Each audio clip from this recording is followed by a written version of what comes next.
Il Palestrina sbanca il Pala-Moncada e infligge alla Fortitudo Agrigento la seconda sconfitta consecutiva, la prima in casa, la terza della stagione.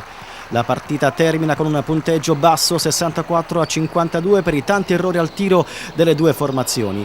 Gara brutta e tecnicamente scadente, Agrigento gioca male e merita la sconfitta. Ospiti meglio nei minuti finali, più coraggiosi e fisicamente superiori al quintetto di Esposito. Inizio di gara equilibrato con i biancoazzurri che chiudono avanti di 1, 13-12.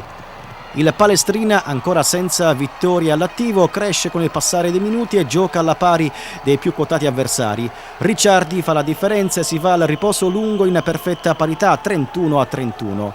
Pessimo terzo quarto con una caterva di errori sotto canestro dell'Agrigento e pochi punti messi a segno da entrambi i quintetti. Il Palestrina sembra però in giornata di grazia e sorpassa i locali 43-42. Nel quarto periodo l'Agrigento va in totale confusione, sbagliando l'inverosimile. Il Palestrina rimane compatto e azzecca i canestri della lungo decisivo. Finisce in gloria per gli ospiti 64-52. La Fortitudo Agrigento rimane al penultimo posto della classifica e domenica prossima andrà a giocare a Latina contro una delle capolista allenata dall'ex coach Luca Corpaci.